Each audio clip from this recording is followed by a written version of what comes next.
Un cordial saludo a los seguidores del Pensamiento al Aire en Colombia y el mundo.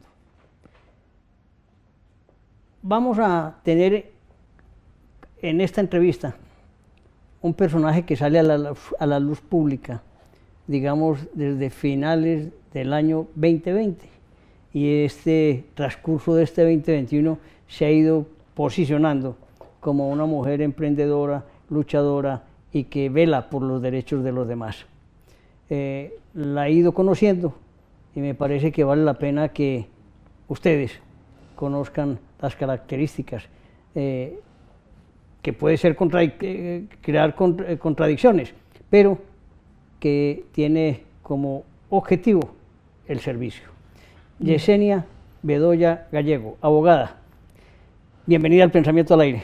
Antonio, muchísimas gracias. Muy contenta de estar aquí, de poder compartir esta charlita con vos y con tu audiencia, que es muy bonita porque te veo y te escucho siempre en tus entrevistas y en tus conciertos. Me encanta. Pues muchas gracias. La audiencia, como dice el poeta, ha ido creciendo. Y es gracias a un trabajo serio, constante, de visión de país y de ciudad. Además, el pensamiento como objetivo siempre lo dijo desde su momento de constitución, que lo que debemos mostrar es el valor del ser humano, las capacidades de aportarle a la sociedad y de tener un mejor país. Es una enseñanza no solamente para Colombia, sino para el mundo entero. Yesenia, cuéntenos un poquito de su vida. Bueno, medellinense, de pura cepa, de arepa y chorizo, de las que nacen con la mazamorra debajo del brazo. Nací en el barrio Pedregal, toda la vida he vivido en Medellín, me crié. Una familia de estrato bajo, en donde tuvimos que superarnos en la medida en que cada uno de los hijos y los nietos tuviera sus ambiciones, sus sueños y desarrollara sus capacidades, como cualquier ciudadano del mundo, que simplemente llega y le toca luchar por sus objetivos, que tiene algo en la mente y quiere alcanzarlo. Eso nos ha tocado a muchos, esa ha sido la historia, el común denominador en la historia de muchos colombianos. Trabajé desde niña, fui chancera. No puede ser. Sí, ¿te acuerdas la época cuando se sacaba la casetica, que habían varias empresas, sí. Una de ellas era Hermanos Betancourt? Sí. Me acuerdo que el loguito era azul. Yo trabajaba con Hermanos Betancourt desde los 11 años. ¿Y lo ponían en la puerta de la casa? ¿O dónde? No, tenía una tía en la 76 en Belén, cuando todavía no había la ampliación de la vía, y tenía ahí su negocito, una salsamentaria, la típica, en la mañana el tintico, la fritanga, al mediodía el almuerzo y por la tarde los señores iban a tomar sus aguardienticos. Entonces yo trabajaba los sábados, después de la jornada del colegio me iba y vendía chance. Y esa plática que me ganaba era lo de los pasajes del colegio de mi hermana y mía, porque mi mamá siempre mantuvo la percepción de que yo me tenía que criar en un colegio de monjas, con una disciplina, con unos valores, con una rectitud, y pues eso se lo agradezco. Con mucha dificultad me mantuve, porque de hecho ella llegó a tener que trabajar haciendo aseo para podernos mantener. Igual todo el colegio estuve, la mitad pagada por las monjas por mi buen rendimiento, y lo otro me ayudaba yo trabajando.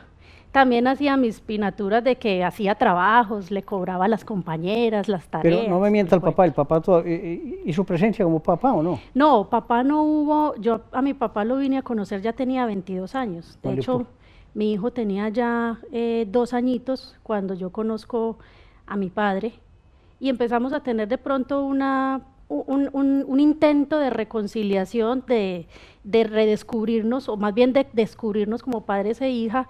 Pero pues él ya tiene su familia, tuvo otros 2 hijos, mis hermanos medios, y la situación ha sido de, hola, ¿cómo estás? Bien, ¿en qué estás? Y ya, pero no ha sido una relación pues cercana. Entonces desde pequeña la mamá fue la cabeza de hogar. Sí, la mamá en la casa de los abuelos. Con miles de mujeres en Colombia, que son cabezas de hogar y permiten que sus hijos se desarrollen, crezcan y se proyecten a la vida del mundo de una manera proactiva, ¿no? Tal cual, y lo más importante, que desde pequeñas nos enseñaron a que esa supervivencia tenía que ser una situación de vida diaria, que no nos podíamos dejar morir simplemente porque éramos niñas, porque éramos pobres, teníamos que buscar la forma de explotar habilidades y capacidades. Yesenia, qué bien. ¿Una hermana nomás? Una hermana. ¿Y son llaves hoy todavía? Sí, la maní. ¿Ah, sí? Muy bien. llegaste a la universidad. ¿Cómo hiciste entonces en medio de esas dificultades para estudiar Derecho? Trabajé en 1000 cosas. Trabajé haciendo encuestas, trabajé siendo mesera, luego fui secretaria. Siendo secretaria me arriesgué porque ya tenía lo que muchas personas anhelan, una seguridad. Entonces tenía mi salario, podía proyectar mi presupuesto y dije, me voy a aventar. Voy a empezar a estudiar y me presenté a la universidad. Pasé por 3 universidades. Primero estudié en la Autónoma. No pude seguir porque no tenía con qué pagarla, me tocó suspender. Luego me presenté a la Luis Amigó, honestamente no me gustó. No es porque sea buena o porque sea mala, simplemente no me sentí cómoda en esa universidad. Y luego por cuestiones ya económicas se presentó esta oferta de una universidad nueva en Medellín, la Corporación Universitaria Americana. Entonces mi situación era, yo soy también madre de soltera porque me había divorciado del que fuera el padre de mi hijo desde que yo tenía 22 años. Entre otras cosas, ese es un signo trágico repetitivo, ¿no? Sí. Mujeres cabeza de hogar, tienen hijas y las hijas vuelven y caen en el mismo tema. Es una conducta repetitiva que hay que hacer algo para cambiarlo. Hay que ser conscientes de la conducta para corregirla, de hecho yo la corregí. Yo estoy casada desde hace 5 años y creo que aquí sí me muero, estoy felizmente casada. Entonces se contaba en esa época con mi hijo pequeño estudiando, se dificultaba mucho el tema económico, tenía que proveerlo a él, proveerme a mí, entonces se presentó esa oportunidad y yo honestamente pensé, ¿yo qué necesito? Presentar digámoslo así, el nombre de la universidad o ser yo la profesional la que sobresalga. Y dije, a Santa Rosa o el Charco, me presento a esta universidad que en esos días era catalogada de garaje. Me gradué y empecé a trabajar como litigante desde muy temprano, de hecho desde antes de graduarme. Ya tenía oficina y estaba litigando. Qué maravilla, emprendedora, una mujer echada para adelante, como dicen los antioqueños. Cuadraba con los profesores para que me firmaran las demandas para poder hacer los procesos. Qué maravilla. Sí. Es una enseñanza de vida, el tesón, la perseverancia, el deseo de superación. Siempre valores, valores, valores. Sí, señor. Hay una cosa que voy a hacer una interrupción, siempre me ha parecido extraordinario, que una mujer antioqueña no use carteras distintas, que son muy bonitas y bellas y modernas y de marcas, pero siempre la veo con su cartera, es el carriel antioqueño. Siempre. Muéstrenlo. Llevo ya, este es mi carriel jericoano, este es de 4 fuelles con los 2 bolsillos invisibles y te cuento que me cabe de todo. Desde el labial, la agenda, la billetera, los lapiceros, los tapabocas, el cepillo de dientes, el cargador, todo, absolutamente todo me cabe. Esto tiene una capacidad de almacenamiento. Es como el acordeón, ¿no? Es como el acordeón. Pero le faltó los dados y el tute, ¿no? Espejo y todo. Eso nos recuerda obviamente a nuestros hombres que le dieron fuerza y valor a Antioquia, nuestros campesinos y arrieros colombianos. Qué orgullo que usted resalte la antioqueñidad a través del carriel. Yo resalto mucho la antioqueñidad porque es de las cosas que más amo y es un orgullo para mí decirme soy montañera, soy antioqueña, eso es de las cosas que más me infla decir. Y ahora que resaltas el tema de los valores de la sociedad y de los hombres, justo hace unos momentos hablaba con una persona muy querida también, de que las mujeres no podemos pretender en la sociedad ser mujeres per se. Nosotras somos mujeres porque hay un hombre, porque somos complemento y porque entre los dos tenemos que hacer que esa amalgama social funcione y que esas costumbres y esos fundamentos y esas morales bonitas, no estoy hablando de religión, estoy hablando del querer ayudar al prójimo, del no hacerle daño al prójimo y de tener desde mi familia y desde mi núcleo una educación para que los míos sean productivos en la sociedad. Eso no tiene nada que ver con la religión, la gente confunde mucho eso. Y el hecho de que como hombres y como mujeres sepamos el rol que tenemos en la sociedad, que decías ahorita, los hombres que nos dieron la fortaleza, que eran arrieros, que trabajaron, pero teníamos a la mujer en la casa, haciendo familia, forjando hijos. Y esa era educando hijos y forjando buenos ciudadanos. Y de eso en Antioquia tenemos ilustres ciudadanos desde hace más de 200 años que se fundó la ciudad. demostraciones de eso las hay muchas, y hoy en día también tenemos una sociedad de gente muy bella y de gente que tiene mucho que aportarle, pero veo con tristeza a veces que hay como devaluaciones de la moral y de las sanas costumbres que lleva la sociedad, y la gente se está dejando llevar por un boom de que todos queremos ser lo más por ser lo mínimo. Hablo de que las minorías quieren ser lo más porque son minoría y no se dan cuenta de que es que en este país cabemos todos. Este es un país en el que todos cabemos, en el mundo cabemos todos, en nuestras familias cabemos todos. En las familias donde hay muchos hermanos está el alegre, está el aburrido, está el mal geniado, está el bailarín, está el que toma mucho, y todos caben. Todos llegan a la casa de la mamá los domingos a comerse los frijolitos. Todos tienen la misma sensación de familia y el mismo calor. ¿Por qué no podemos hacer eso extensivo a la sociedad, aceptarnos con nuestras diferencias y dejar que todos quepamos en la misma parte? Ese ejemplo que pone Yesenia me hace pensar a mí en el liderazgo. La mujer en el hogar es el líder. Muchas veces fallece la mamá y la familia se desgrana, ¿cierto? Sí. Con la mazorca. Eso pasa en el país, ¿no? Si no hay un líder que nos aglutine, cada cual empieza a tirar por su lado y empezamos a tener problemas de convivencia. Ese ejemplo es preciso para que nuestra gente entienda para dónde vamos. Sí, señor. Yesenia, usted llega, como lo dije anteriormente, a empezar a sonar en la ciudad de Medellín a finales del año pasado.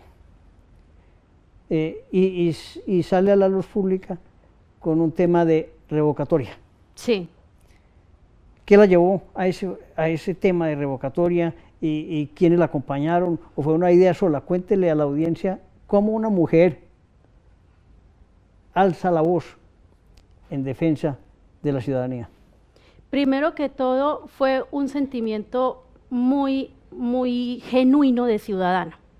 Estando en pandemia, estando todos encerrados, estaba en mis cosas, leyendo, viendo mis redes sociales, y empiezan a salir todas estas noticias, todas esas situaciones que se empezaron a presentar, muy recién posicionado el alcalde Daniel Quintero, y las poquitas veces que uno empezaba a salir, ya se empezaba a sentir en la misma comunidad como esa sensación de malestar, como la maluquera que nosotros llamamos.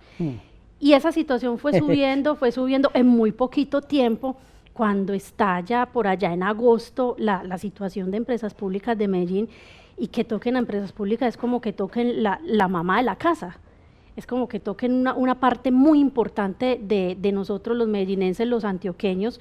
No es solamente por el tema económico, industrial, sino por todo la proyección social que tiene empresas públicas para nosotros los antioqueños. Nos da un orgullo impresionante esa empresa. Y que tocaran empresas públicas, ya uno dice, no, espere ahí. A ver, es que nosotros somos una ciudad que progresamos y que administración tras administración venimos haciendo una continuidad de ciudad. Aquí lo que cuenta es la ciudad, no el que esté administrando. Y este señor no entendió eso. Él no entendió que Medellín es una ciudad de progresar dentro de las administraciones, en los programas que como comunidad diseñamos, porque eso lo hemos hecho desde hace muchos años. Y hemos venido siempre en una dinámica de ir sacando de nosotros mismos esos rezagos que nos dejó la violencia de los 80. No por nada nos escribimos canciones hablando de resiliencia. Los jóvenes hablan de resiliencia, sacan música urbana hablando mucho de resiliencia, y esa resiliencia tiene que abarcar todos los aspectos de la ciudad. Entonces esa frustración de uno empezar a ver que una persona que llegó a gobernar la ciudad no está entendiendo la dinámica de la ciudad y está empezando a causar unos daños y unas fragmentaciones muy fuertes, fue lo que me motivó, porque a mí me gusta vivir bueno. Y a mí me gusta salir y caminar las calles de Medellín, y que si le pregunto a alguien dónde es la dirección, me coja de la mano y me lleve. Estoy hablando metafóricamente, pero teníamos una gente muy amable, muy bonita. Y este señor empezó a hacer una gestión de destejer, de dañar, de romper. Y hay una cosa que me preocupa mucho, te lo voy a contar justamente con una anécdota con mi carrera. Cierto día estaba cerca de la Universidad Autónoma, en unos temas de matrícula de mi hijo, y entré a un tostado que hay ahí cerquita a tomarme un chocolate con mi carriel. Cuando me paré a pagar, un señor me pregunta, ¡ay, ese carriel tan bonito! Y yo, sí, mira, es jericoano, publicidad pagada, sí, es original, y le empecé a mostrar el carriel, el señor fascinado con el carriel. Me dijo, tan hermoso es el carriel, y yo, me encanta, tan hermoso como todo lo de Antioquia. Y me responde este señor de esta manera que me destrozó. Me dijo, era hermoso, hoy en día la gente está muy mala clase, ya uno le responden con 5 piedras. Y yo dije, uff, tiene toda la razón. Hasta en la gente se ha notado el cambio de administración. Eso no pasaba en Medellín. Como decía una gran entrevistada en estos días, es la desmoralización de la ciudad. Total. Y de las cosas que más me duele a mí, como antioqueña que soy, orgullosa de lo que soy, es ver no solamente cómo se acaba con el patrimonio y con las empresas de la ciudad, porque en últimas, como decían los abuelos, la plata se recupera, los negocios se paran, pero el daño que está haciendo en el tejido social, el daño que le está haciendo a la cultura de solidaridad que nosotros siempre hemos tenido en Antioquia, que es lo que nos ha hecho una región grande y próspera, ¿cómo lo vamos a recuperar? Volver a que la gente sea consciente, razonable, que pregunte antes de atacar. Si no, mira el ejemplo tan burdo que nos están dando en el Consejo de Medellín. Esas peleas intestinas que tienen, esa insultadera de un lado para otro, pues eso es una cosa completamente degradante. Nosotros no teníamos esos escenarios en Medellín, eso era lo que nos hacía distintos, eso era lo que nos hacía sentirnos orgullosos de lo que somos. La solidaridad que como sociedad promulgábamos. Todo eso la hizo pensar y dijo, me voy a la revocatoria. Y dije, si yo no hago, otro no va a hacer por mí. Y empecé a contactar a los que empezaron el movimiento, porque el que empezó el movimiento fueron mi amigo Andrés Felipe, quien en redes lo conocen como el Guri, y los compañeros que lo acompañan a él en el grupo del pacto. Me empecé a conectar con ellos, no sin antes haber hecho un estudio jurídico juicioso de la revocatoria de Petro. Me imprimí todo el proceso de Petro, te cuento que fueron 589 folios, desde el primer memorial hasta la última tutela que Petro presentó. Leí todo el proceso porque necesitaba aprender qué era lo que había pasado para saber a qué nos podíamos enfrentar. Entonces, inicialmente arranqué con un apoyo jurídico para lo que hoy es el pacto por Medellín, y así empecé a trabajar y a meterme y a inmiscuirme ya de lleno en la revocatoria. Después se dividió. Nunca nos dividimos. Te voy a explicar por qué. Cuando Daniel Quintero publica ese nefasto tuit, que burdamente es un chisme del supuesto mal manejo o malversación de unos fondos, cuando se estaba hablando de un presupuesto en una carta que se le filtró a Daniel Quintero, y nos pone en esa situación de que estamos cometiendo un delito electoral en la revocatoria. Entonces pide al Consejo Nacional Electoral y a la Registraduría y a la Fiscalía que se abra investigación. Y en 48 horas el Consejo Nacional Electoral, ni corto ni perezoso, abre investigación. En ese momento a mí se me desmoronan muchas cosas, se me empieza a alterar el nerviosismo, y yo digo, ¿qué va a pasar acá? Esta patraña no nos la esperábamos, esto no lo vimos en el proceso de Petro, pero en cierto modo era algo que se pudo haber augurado, el actuar criminal que ellos tienen, no para defenderse, sino para atacar el otro, para tratar de apabullarlo. Y de no, esto no nos puede costar la revocatoria. Un chisme de un alcalde que juega a ser alcalde no puede costar una acción constitucional, que es un derecho fundamental de los ciudadanos. Y decidí crear el segundo comité para tener un colchón, para tener algo en donde sopesar si esa bendita investigación llegara a causar un daño tal que nos quedáramos sin revocatoria en la ciudad. Muy bien, es una explicación vital para todos, para que entiendan cómo se prevén los riesgos que genere una administración. Tal cual, fue una prevención de riesgo. Fue una prevención del sí, riesgo. Señor. Luego entonces ya se sanea el tema de la investigación.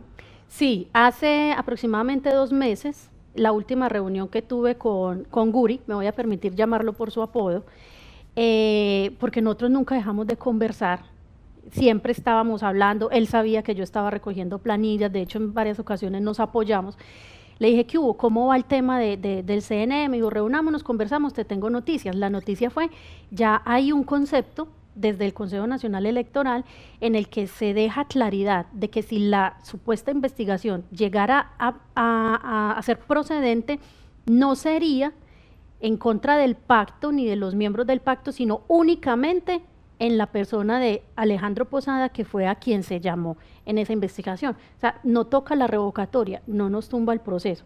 Dada esa tranquilidad, nosotros decidimos entonces que mi comité ya se desiste, hacemos el acto jurídico del desistimiento y solicitamos que las planillas que hasta el momento yo hubiera recogido se sumen a las del pacto y en ese trámite legal estamos.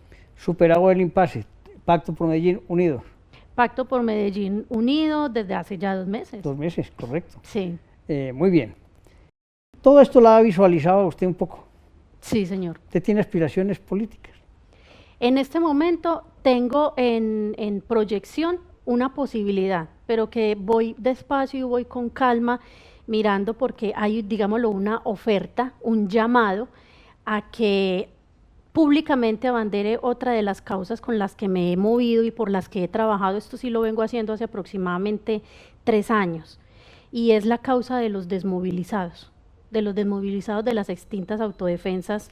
Antes de meternos en eso, entonces sí hay que definir que tiene algo de aspiración política, ya sea Consejo de Medellín o Congreso de la República, ¿no? Sí. Ok, entonces es cierto. Sí. Muy bien. Ahora vámonos para el tema que me parece muy importante, y es que nosotros hemos tenido en Colombia muchos acuerdos, sí. Acuerdos de paz, acuerdo con 4 intentos, después este acuerdo nefasto de paz del presidente Santos, que no se ha podido volver práctico. Pero en fin, hay que superar. Pero hay otros que se quedaron en el aire.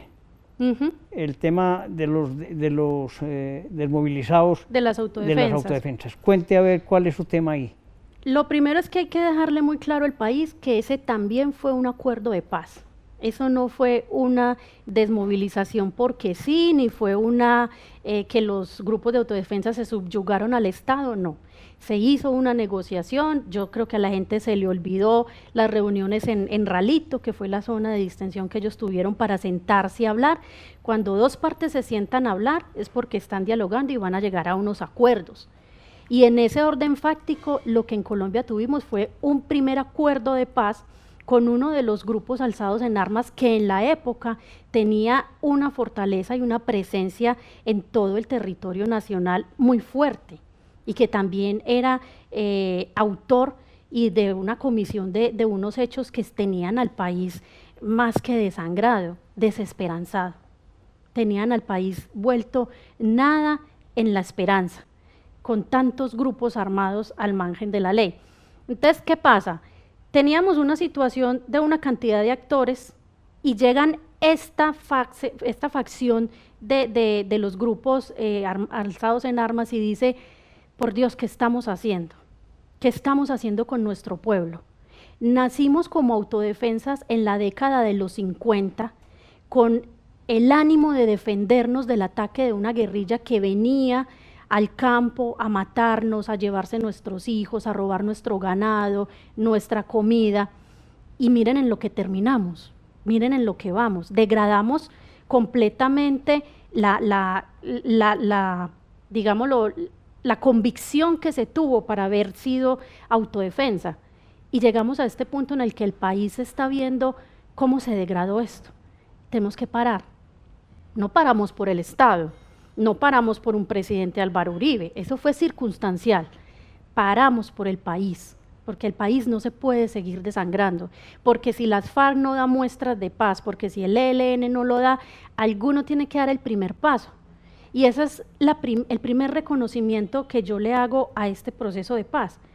Sin condiciones, sin condicionamientos, más allá de unas negociaciones en unos temas jurídicos naturales dentro de este tipo de procesos, dicen paramos y entregamos armas, y empezaron a desmovilizarse.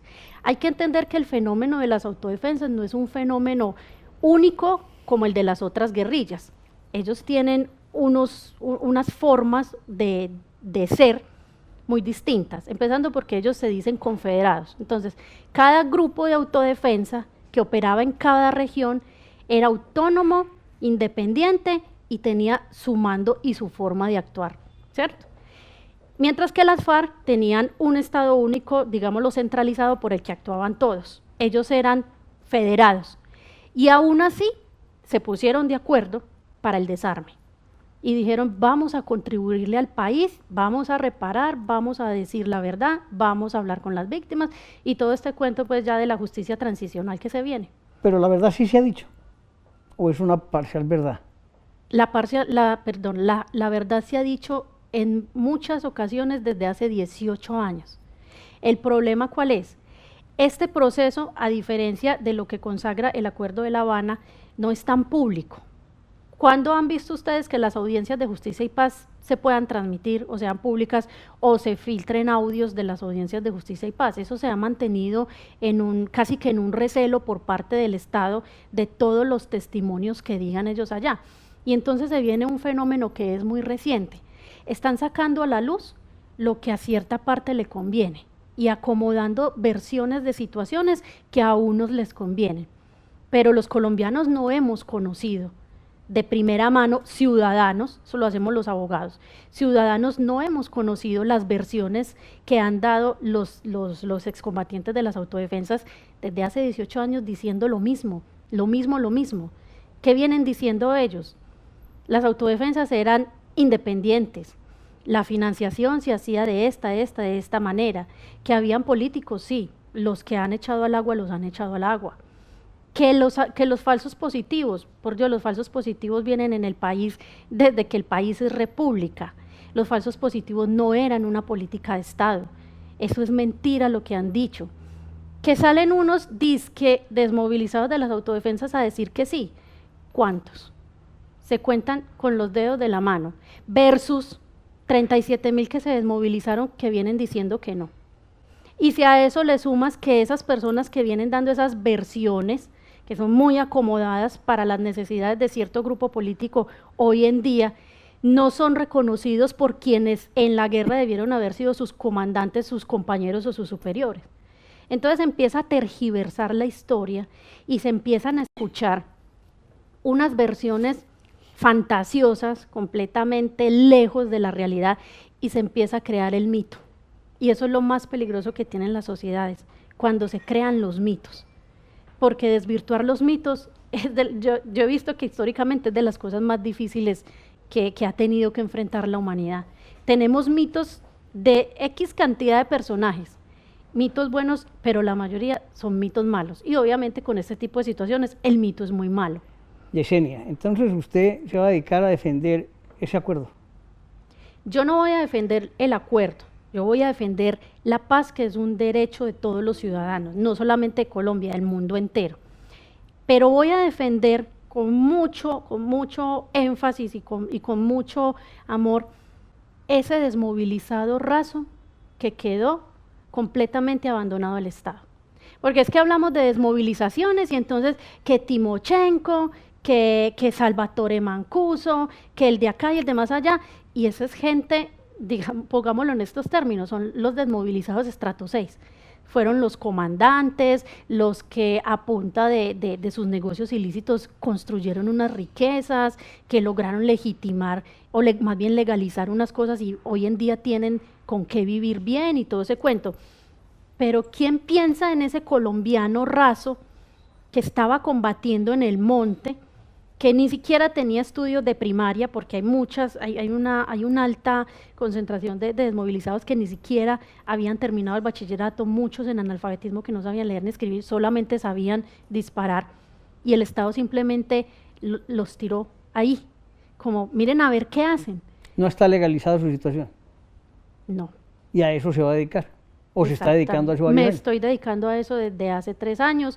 Voy a empezar ahorita con las personas que estoy trabajando a empezar a proyectar todos los temas de restitución para que la gente sepa cuánto se ha restituido, cuánto se ha pagado y sobre todo la reconciliación que en los territorios real se ha hecho de estos grupos de desmovilizados con los colombianos. Para mostrar que hay trabajo.